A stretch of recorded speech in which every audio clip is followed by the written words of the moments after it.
मयूर हात असा पकडला. हा, तुम्ही तुमचं काम करते काम.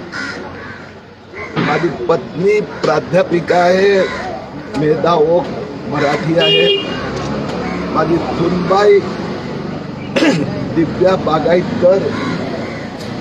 आणि याच्यामुळे कदाचित त्यांच्यापेक्षाही माझं मराठी ज्ञान कदाचित जास्त असेल. मराठी भाषा त्यातली जे समृद्धी आहे भाषेत, आणि जी फक्त भाषेतील समृद्धी नाही म्हणणार. आणि माझ्या घरात माझ्या मुलाची बायको आणि माझी बायको दोन्ही मराठी असल्यामुळे मराठी व्यक्ती पण ते पण खूप समृद्ध असतात. आणि मी पण माझाही जन्म इथेच झाला आहे, वडिलांचाही इथेच झाला आहे, मुलाचाही इथेच झाला आहे. म्हणून महाराष्ट्र आणि राष्ट्र याच्याबद्दल आम्हाला अभिमान आहे.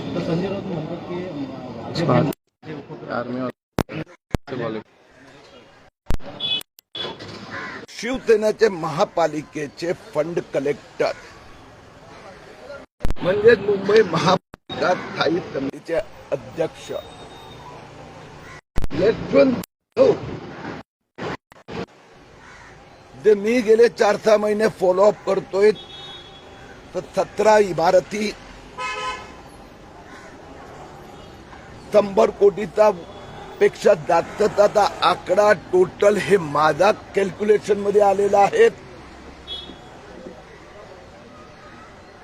जे गेले 3 दिवस इन्कम टॅक्सच्या धाडी चालू आहे. 33 ठिकाणी उद्धव ठाकरेंचा महापालिकेचे 6 माफिया कॉन्ट्रॅक्टर आणि त्यात उद्धव ठाकरे साहेबांना लाज वाटली पाहिजे. त्यांचा कलेक्टर कोण, मेन कॉन्ट्रॅक्टरला डील करणारा कोण, फिक्सर कोण, विमल अग्रवाल, ज्याच्याकडे पण धाडी चालू आहेत, ज्याची 2018-19 मध्ये अटक झाली होती, ज्यांनी कसाब घटनानंतर मुंबई पोलिसांचा बुलेटचं जे रॅकेट बाहेर आलं, ते बोगस बुलेट पुरवण्याचं काम ते विमल अग्रवाल ज्यांनी केलं होतं, त्याला मातोश्रीमध्ये यशवंत जाधवकडे फ्री प्रवेश. म्हणजे जे किरीट सोमय्या अनेक दिवस सांगतायत की माफिया सेना आहे, या माफिया सेनेचा आता व्यवस्थित हिशोब यात बाहेर येणार आहेत. मी विभिन्न अधिकाऱ्यांशी बोललोय. गेले 2 महिने पाठपुरावा चालू होता. 2 दिवसात परत कंपनी मंत्रालय, ईडी, इन्कम टॅक्स, की हा जो तपास आहे यशवंत जाधव पासून सुरू झालेला, ज्या आतंकवादीचा सामना करण्यासाठी बुलेट प्रूफ रॅकेट मधला माणूस पण यात इन्व्हॉल्व, खंडणीत पण विमल अग्रवाल इन्व्हॉल्व, बेटिंग मध्ये पण इन्व्हॉल्व, ब्लॅक लिस्टेड कॉन्ट्रॅक्टरला कॉन्ट्रॅक्ट दिलं गेलं होतं आहे. आणि म्हणून या तपासात पुढे ईडी आणि कंपनी मंत्रालयाने जॉईंट व्हायला हवं असं माझा आग्रह आहे. म्हणजे येत्या काळामध्ये ईडी आणि इतर एजन्सी सुद्धा याची तपास करतील, आधीच झालेले आहेत. कारण की मी सगळ्यांची गेले 4-6 महिने पाठपुरावा करतोय.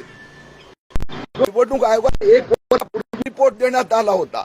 तो रिपोर्ट आल्यानंतर उद्धव ठाकरे स्वतः स्टँडिंग कमिटी अध्यक्षांची हकालपट्टी करायला हवी होती. त्याच्याऐवजी यशवंत जाधव कडून येणारा हप्ता वाढवून घेतला. याला माफिया सेना म्हणतात.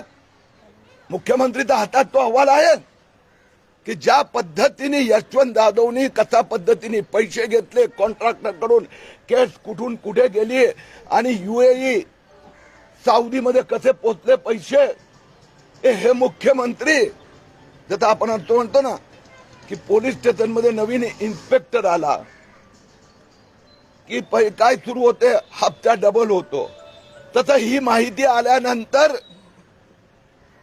यशवंत जाधवला हप्ता दुप्पट करावा लागला. तर या सगळ्या माफियांची चौकशी व्हायलाच हवी. आणि त्याचबरोबर मुंबई महापालिका आयुक्तांची सगळ्यात पहिलं ते तिथे राहिल्यानंतर इन्व्हेस्टिगेशन होणार कसं? 6 कॉन्ट्रॅक्टरवर 3 दिवस धाडी चालू आहेत. तर त्या मुंबई महापालिका कमिशनरला पहिलं बाजूला करा, मग मुंबई महापालिका माफिया कॉन्ट्रॅक्टर मुक्त होणार. यशवंत यादव के इसमें कनेक्शन क्या क्या बाहर आ रहे हैं. जो कसाब वाले इंसिडेंट में जो घोटाले वाले बोगस बुलेट प्रूफ रैकेट दिए थे, वो विमल अग्रवाल जो बुकी बेटिंग के धंधे में भी उसकी गिरफ्तारी हुई थी. ईडी से लेके कंपनी मंत्रालय इनकम टैक्स विमल अग्रवाल के गए अनेक महीनों से जांच कर रही है. वो विमल अग्रवाल और यशवंत यादव के पक्के फाइनेंशियल ट्रांजैक्शन रिश्ते भी बाहर आ रहे हैं. 6 कॉन्ट्रैक्टर उनके यहां भी रेड चल रही है.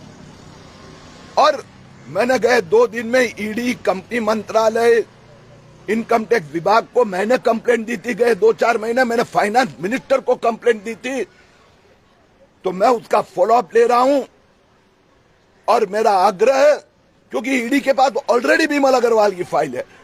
ED bullet proof racket, batting, Vimal Agarwal और विमल अग्रवाल यशवंत यादव, तो ऑटोमेटिकली कनेक्टिविटी सामने आ रही है. बोगस कंपनियों के द्वारा पैसे की हेराफेरी. और मुझे तो संशय है, डाउट है कि क्रिप्टो करेंसी बिटकॉइन का भी इसमें उपयोग हुआ है पैसे पार करने के लिए. मुझे विश्वास है आने वाले कुछ दिनों में ईडी और कंपनी मंत्रालय को इसमें ढूंढना पड़ेगा. स्पष्ट है, वो तो आ ही गया है. उद्धव ठाकरे जी के पास भी उसका रिपोर्ट है. 1 साल पहले इनकम टैक्स डिपार्टमेंट ने रिपोर्ट चुनाव आयोग को दी. वहां से महाराष्ट्र सरकार के पास आए. वास्तव में उद्धव ठाकरे ने उसी दिन स्थायी समिति के अध्यक्ष के यशवंत यादव को रिजाइन करवाना चाहिए था. और मुंबई म्युनिसिपल कमिश्नर इकबाल चहल, उनके समय में भयंकर भ्रष्टाचार बढ़ा. ये सब उनके समय का कारस्तान है.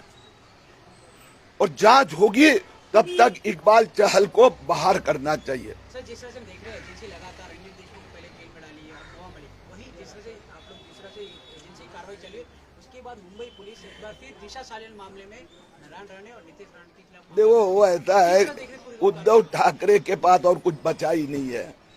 इसके लिए तय किया संजय राउत को उद्धव ठाकरे का प्रवक्ता है. किरीट सोमैया को जेल में डालो, उसके बेटे को जेल में डालो, उसकी पत्नी को जेल में डालो. पहले मारने का प्रयास किया किरीट सोमैया डटा ने, तो भी जेल में डालो, जेल में डालो, जेल में डालो. उद्धव ठाकरे साहब, तुम्हारे जो डर्टी डजन है ना, किरीट सोमैया ने जिंदगी में एक दमड़ी का घोटाला किया नहीं है. और इनके घोटाले बाहर आ रहे हैं. घोटाले, एक भी घोटाला गलत नहीं निकला है. तो घोटालेबाज माफियाओं की सत्ता, अभी उसके ऊपर रुकाव आ रहा है. इसके लिए वो अस्त है. लेकिन मैं मुंबई पुलिस को भी कहना चाहूंगा कि मुंबई पुलिस अपना उपयोग माफिया सेना की पुलिस करके न हो, ये देखने की जिम्मेदारी मुंबई पुलिस की है. सर, मराठीमध्ये सांगा. अटकपूर्व जामिनासाठी अर्ज केलेला आहे नील सोमय्या यांनी. काय वाटतं एकूणच आता माझं असं म्हणणं का हा प्रश्न तुम्ही संजय राऊतला आणि उद्धव ठाकरेंना विचारायला हवं. कोर्टात आणि सांगितलं कुठलीच FIR नाही आहे. तर 10 दिवस 2 ट्रक भरून पेपर घेऊन फिरत होते आणि मीडिया मॅनेजमेंट पेड एजन्सी द्वारा पब्लिसिटी करत होते. हा घोटाळा, तो घोटाळा, तो घोटाळा. बाप बेटा भाऊ तिघे जेलमध्ये जाणार. अटकपूर्व जामिनाचा अर्थ यासाठी केला की हे सगळे नाटक आहे, ते आता काल सिद्ध झालं. सर, ज्या प्रकारे नारायण राणे आणि त्यांच्या मुलावरती गुन्हा दाखल करण्यात आलेला आहे, तुम्ही एकीकडे घोटाळे काढतायत, अशा पद्धतीचे कारवाई होते, तुमचं काय म्हणणं आहे, कसं पाहताय? हे सगळं उद्धव ठाकरेंचा माफिया सेनेची दादागिरी आता काही दिवसासाठी आहेत. एका पाठोपाठ एक बघा घोटाळे आता कोर्टात उचलून धरत आहेत. म्हणून माफिया सेना आणखीन किती दिवस माफियागिरी करणार पाहूया.